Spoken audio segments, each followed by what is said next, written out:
Hello and good day, it's Talkin really, and today's story is about the budget 2020, and there's been some changes.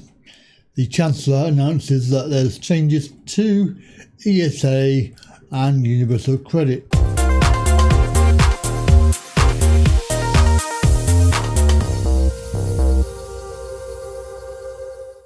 So this story is in Welfare Weekly. It came out on the 11th of March, and it is a story concerning those people on ESA and Universal Credit. So there's been some temporary changes, the lifting of the Universal Credit minimum income floor to help the self-employed cope with virus. The Chancellor, Rishi Sunak, has announced changes to ESA, Employment Support Allowance, and also temporary reforms to Universal Credit to help claimants cope with the virus outbreak, worth an estimated £500,000. Chancellor told MPs we'll be making sure that our safety net remains strong enough to fall back on. My right honourable friend, the Prime Minister, has already announced that statutory sick pay will be paid from day one rather than day 4, and today, with the assistance of my right honourable friend,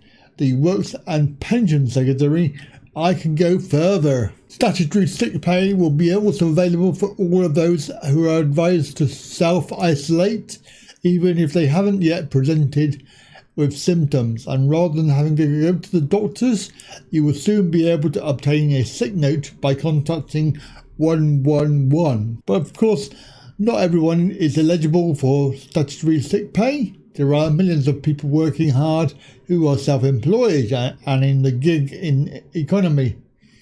They will need our help too. So to support them during this period, we're going to make it quicker and easier to access benefits. Those on contributory employment support allowance will be able to claim from day 1 instead of day 8. To make sure that time spent off work due to sickness is reflected in your benefits, I'm also temporarily removing the minimum income floor in Universal Credit, and I am relaxing the requirement for anybody to physically attend a job centre. Everything can be done by phone or online. Taken together, these measures on ESA and UC provide a boost of £500 million to our welfare system. To further support our people, I am also creating a £500 million hardship fund distributed to local authorities who will be able to use the fund to directly support vulnerable people in their local area.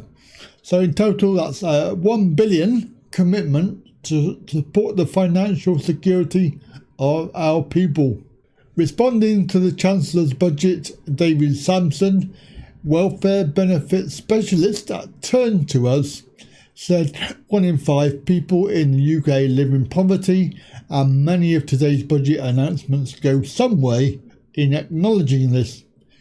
We welcome policies to protect low-income workers from missing out on pay due to coronavirus, increases in the national living wage and the abolishment of the tampon tax. However, if the government is serious about tackling inequality, it would have then ended the 5-week wait for Universal Credit, restored the value of benefits with an above-inflation rise, and ensured that all local authorities provide crisis support through local welfare assistance schemes as a matter of course. These recommended policies would go much further to improve the day-to-day lives of people who don't have enough money to live on, and are the practical steps they are asking for. We want to work with the government to lift people out of poverty, strengthen our welfare safety net, enable all of our communities to thrive. The SNP Westminster leader described the Chancellor's budget statement today as a sticking plaster that fails to reverse the decade of decline the Tory government has presided over.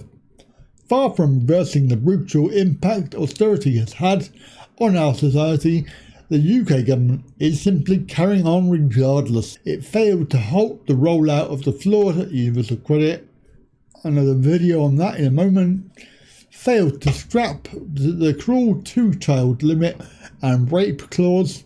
failed to increase benefits above inflation and restore the lost value from a 4-year freeze, and failed to fill the multi-billion black hole in Scotland's budget by paying back 13.9 billion in cumulative Tory cuts since 2010. By every measure, this was a budget riddled with honeyed words and new slogans, but hollow on substance when it comes to working for hard-working families and individuals across the UK. So there we go. A few things there, and a story that we'll be bringing you very shortly. So keep your eyes peeled, and of course, don't forget you can, of course, do the usual.